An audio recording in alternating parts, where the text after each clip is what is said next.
Hello everybody, Michael I here. Today I would like to share with you a very innovative and creative way of obtaining financing. So when I started my investing career, right? Because you all know I came from Vietnam as a refugee, and so I didn't know a soul here, and because me being an entrepreneur, right? So I didn't really have a job or credit. So the only thing for me, so no bank in the world would lend me money. So I thought a lot about transaction that that I completed in the past, and so but I still would like to build I still would like to build portfolio. Invest into real estate, except I don't have to go to the bank to get the money, right? So when you be able to raise money, to raise capital, then you can really do unlimited amount of deal. So I reminder about a project that I completed. The address of the project is 3401 Rainier Avenue South, Seattle, Washington 98144. So I remember so I bought that project in 2011 when at the last market, when the sky is falling, right? In Seattle, Washington, that where we have the market were so bad, because of the supreme lending, because of the supply and demand. It really it really not in the logical making any sense at all.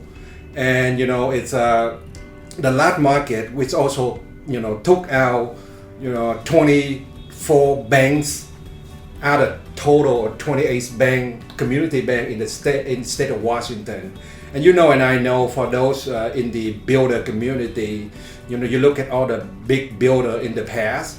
So pretty much wiped out 96% of the building residential.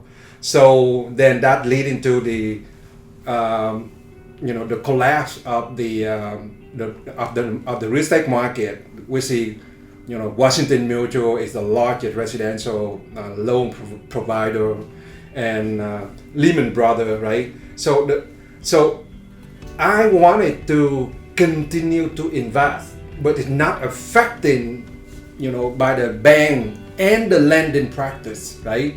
So I share with you that building on 3401 Rainier in Seattle, and you can see that on the screen. So it's actually owned by a bank, right? So I apply the techniques that I learned, that implement in the past on the seller financing. So the bank own the property, right? Because they deed in lieu, and the bank is not in the business of owning real estate. They're in the lending business. So they take money from investor for X interest rate, and then they sell that for X interest rate, and they make the spread. That's how they make profit in lending. So the issue with the market is there are too many non-performing loan, right? Non-performing asset in what we call a toxic asset. Then the bank wants to sell the asset to be able to recoup the money. But if you know that if they're gonna take the property to a foreclose, right? They're gonna have to go to a legal process, and then they have to take the property from the current owner, get on title, also put through a trustee sale. In most of the case, the bank probably recoup about 40, 50 cents on a dollar, right? So it's not really the best interest for the bank to really push that through a foreclosure process. And in today's market at the same time, you're going to see a lot of distressed asset, right? A lot of non-performing asset. Face it, pandemic creating in the retail industry, we have 60, 75% plus retailer that not going to be able to pay rent, right? So whenever you have the situation in the market with so many, so many factors come in at once, the health crisis, commercial real estate, challenging, you're gonna see, more distressed property on the market. But so that would be. So in the situation like this, term is available. And remember, when negotiate to purchase the property, not so much about the price, but it's about the term, right? So can you really negotiate the term in the upward trending market? Not very good chance to do that. But in a declining and changing market, yes, you can negotiate term. And so I came to the bank, right? I came to the bank that owned the property, and I proposing a seller financing, which is a 95% seller financing at 5% interest, and we coming up with the 5% on the equity for a down payment. So I end up purchase the property. It's 8,200 square feet on retail and office, and then we remodel it. Couple of years later, we sold them for $1.9 million, right? So it's kind of one of those deals. But then, we look at a project like, Kabuta Garden. At the time, I'm using the same technique. Whenever you do something that works, that you learn a predictable and duplicatable way of doing it. So I apply the same strategy from same seller financing technique for Kabuta Garden, right? So I bought the project on the note, then on the seller financing. So we don't have to go to bank, to apply for loan, credit, all that, brain damage that the bank provided. So the same technique that I applied to purchase, Redondo project, right? So Redondo project is a project that owned by it's 8,000 square feet, 8 acre land, right? But I bought it from the hospital. So same technique, I go in and I ask for a seller financing. So we end up at we purchase the project, and so seller financing is really good technique, and that's what I wanted to share with you. And seller financing is a very good technique for raising capital. So if you look at here, you can learn how to get financing without going to the bank, right? And for those of it's OPM, right? In the investing, either you do investing for yourself, or you in commercial real estate, you look at creative way getting financing for your client. For those that can do that, you can do more deal. You gotta have more option for your business, right? So at the seller financing is that you'll be able to offer mortgage, right? Who cannot get them, right? So if you buy a property and you'll be able to negotiate seller financing, you have your seller promissory note, right? So later on, you can fix it up and you can sell it, assuming that you have assumable clause in seller financing, that you can transfer that seller financing note to the buyer, to the net end user. So if you're able to negotiate seller financing for 5% on your promissory note, and when you sell the property, if you sell that for 7%, 8%, you'll be able to make the spread on the seller financing. That's a great way to offer to sell the property, offer more incentive, for the end user that buy the property, that they don't have to go to the bank either, right?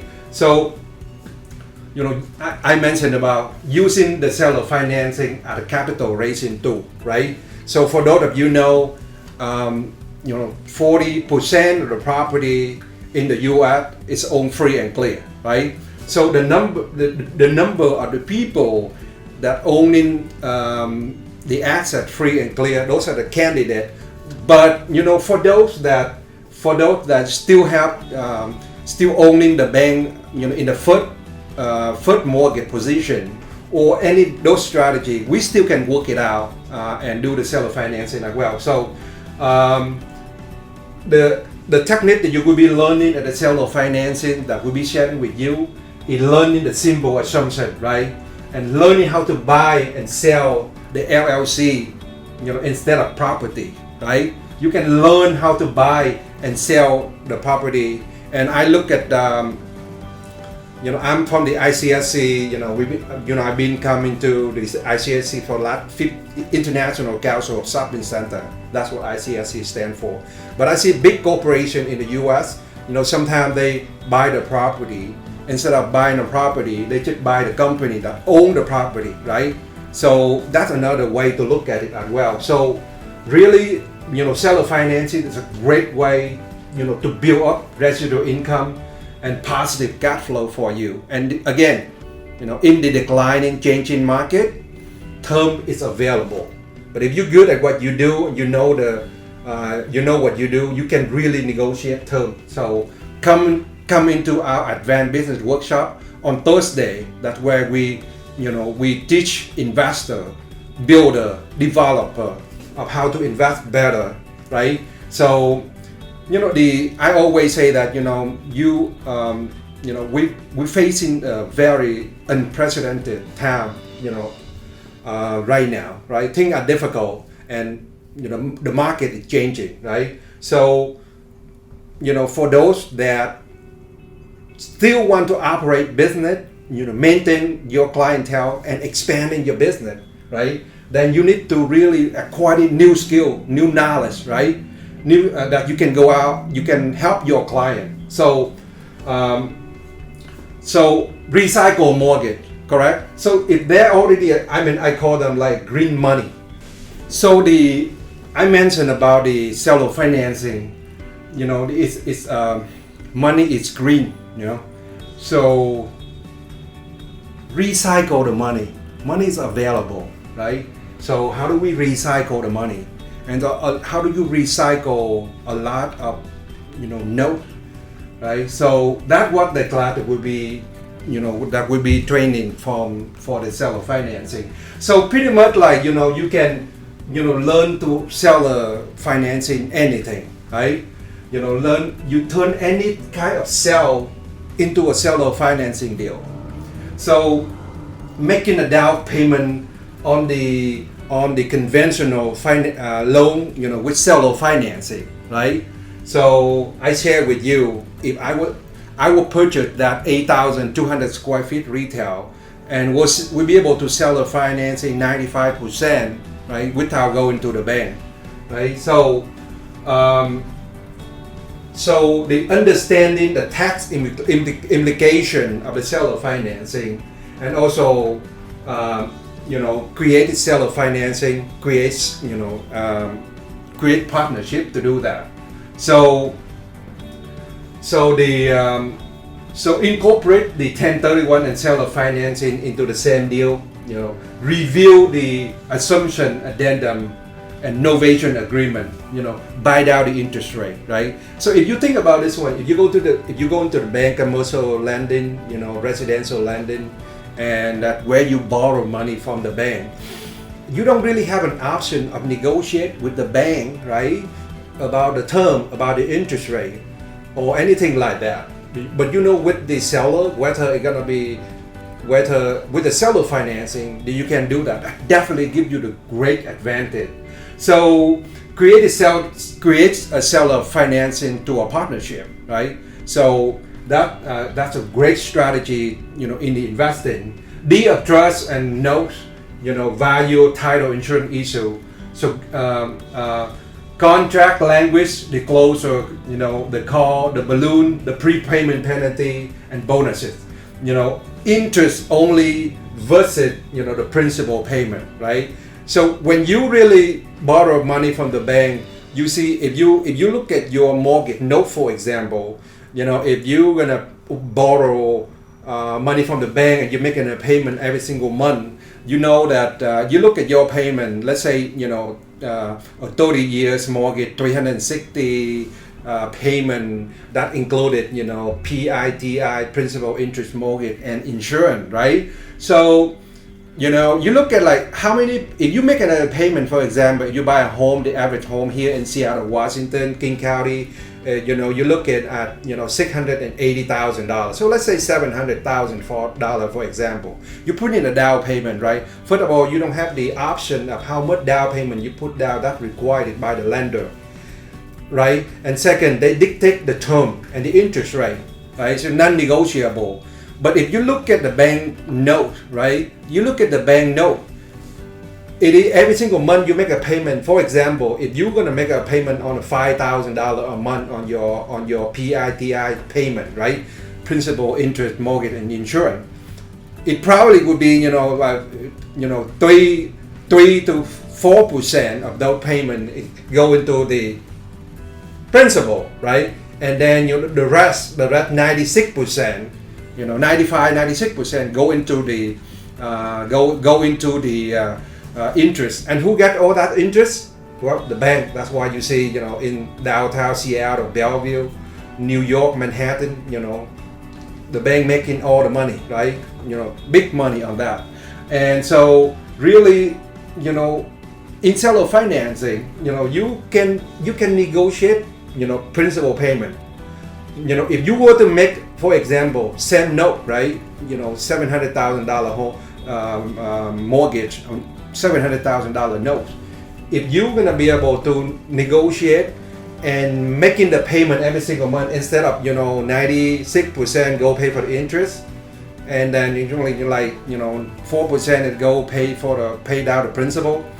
How about you negotiate to pay down the principal at 50%, and 50% go toward pay the interest every single month, right? Or how about you negotiate, pay no interest payment. It's only paid to the principal, right? The more principal you pay down, the more equity you're gonna have, right? So seller financing is a great program, to raise capital, to buy property, to invest in, and definitely a great investment tool that you're gonna have for yourself.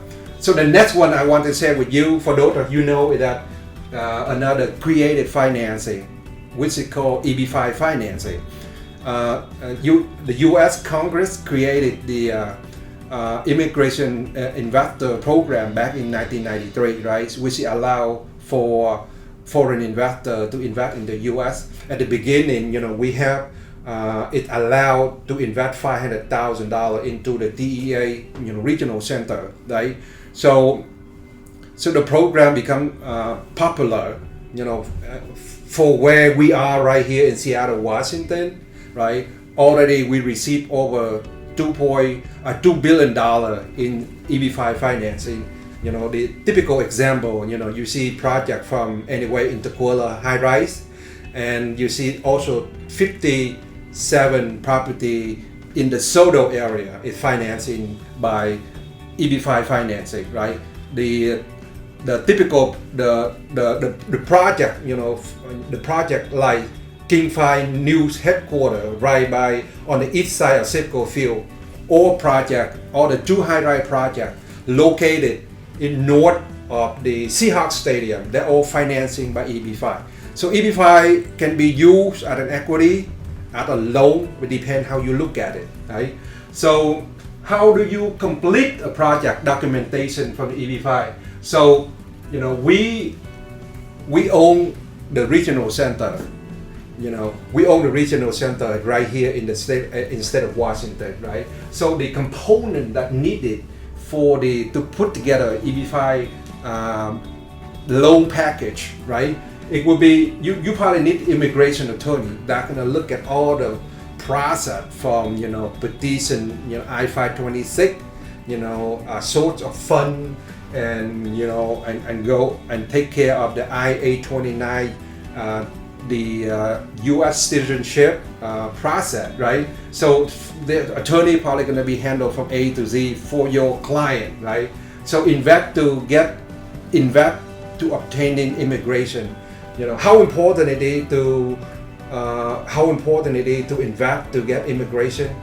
I received phone call from Hong Kong, yesterday from our broker in Hong Kong, with the situation that what happened in Hong Kong right now, as you already know, investor when I went to Hong Kong in 1991 until 1989 until 1991, then Hong Kong British returned Hong Kong to China with millions of people that migrated out of Hong Kong through the immigrant investor program, but most of those investors went to Canada, right, and Australia. So the situation, one country with two systems, is not really working in China. It's about to. So how is that going to be resolved? Well, how that's going to be resolved. So then that's going to be pushing out, millions of people that need to migrate out. Like the change in Vietnam in 1975, April of 1975. When the change in Vietnam that's already moved over 2 million people out of Vietnam to the U.S. Right here in Seattle, Washington, we still have 250,000 Vietnamese that migrated out that. So migration, it become a big part of commercial real estate, right? So that's why invest to get immigration is very crucial right now. And also you got to look at the reality too, is that right here in Seattle, Washington, a lot of H-1B visa, working for Microsoft, Amazon, right? A lot of H-1B visa working for Apple and Google, in the Bay Area, in the tech industry, right? So a lot of this family, a lot of this worker, the only thing that keep them in the United States is that they have the employment status. What happened is that when their employment is terminated, and a lot of those immigration status were terminated because of what we have right now. Well, right now we still have today's, we have 36 million people, American, that filing for unemployment, right? So what if you are one of those 700,000 H-1B visa holder, right? Your immigration status is in jeopardy, right? So you work, there are two options of working, right? Either you work because you want to work, or you have to work in order for you to maintain your resident legal status here in the United States. So investing for immigration is very crucial, especially in the very diverse community that we live in right now. And investing for immigration is more important than ever before, right? Because of what's going on with our immigration policy in the US. So as a commercial investor, as a builder, as a developer, right? As a representative for your client, what can you do to help, with your client to expand in investing in today's market? So how do you invest more? Well, unless you be able to get more equity, right? If you raise more equity, then you invest more. You're not gonna worry so much about the debt side, But if the more equity that you raise, the more project that you can do. But it's also the more investor that you can help, but then the more job that you create in our community, right? So it's a win-win investment, and that's what I wanted to teach you. I wanted to show it to you because I myself am very passionate about this industry, right? So I own and operate the EB-5 regional center right here in the state of Washington. So then we put together a fantastic team that's going to be assisting you and your client to do this kind of financing, right? Because understanding that regional center, the two agencies in the U.S. that really monitor and control the regional center is the USCIS, right? And Department of Homeland Security and FCC. So you want to do everything correctly. What we do, we put together a fantastic team that be able to help you with that. So security attorney, right? Security attorney. So they're going to be putting together all the offering document, for the project. Business plan writer. We work with great business plan writer that going to be able to take a project based on the construction cost, based on the, operational job count, and put that into a business plan that would make sense to submit to the USCIS for approval, right? So we got a really great team to do that, right? On top of that, we need job creation, economic. The whole purpose for the federal government to create this investment program is to creating jobs for our community without the government tax, right?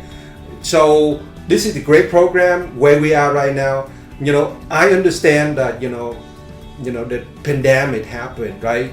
That it wiped out the 10 years of the economic expansion, right?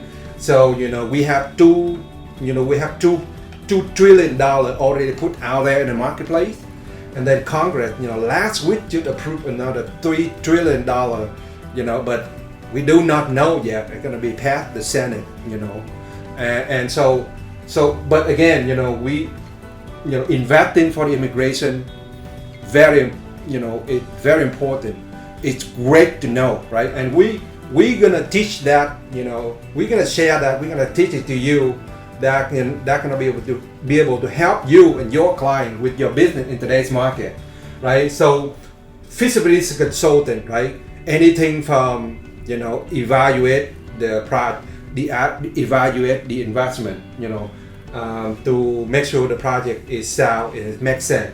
So other consultant, that we bringing in, it's a great team that can help you and your client to be success. So come into the advanced business workshop, come into the seller financing camp that we're gonna be spending 2 days, right?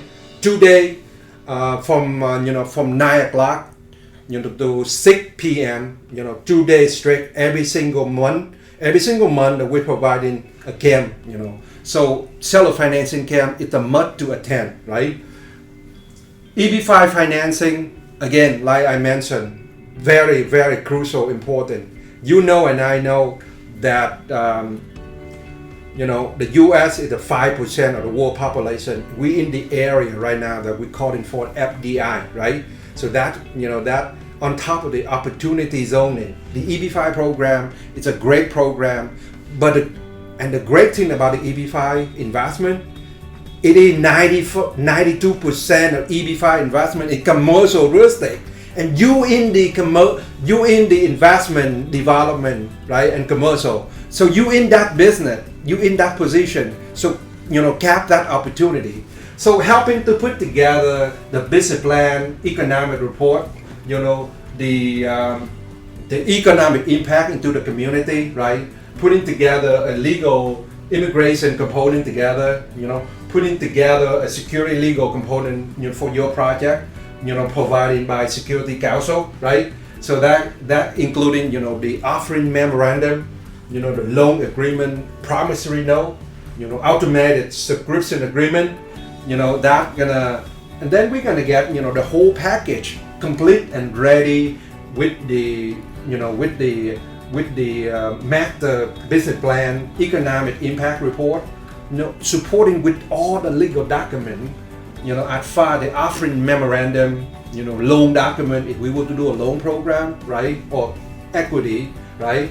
So with the support of the great power team that we created, with the education that we've been providing to you, right? So this program, is very important. It's very vital, for you to continue in the quest of growing, and expanding your business in today's declining and changing market, right? So really inviting you, to talk to our office, versus email or phone call. Let us know if you interested in joining our upcoming class.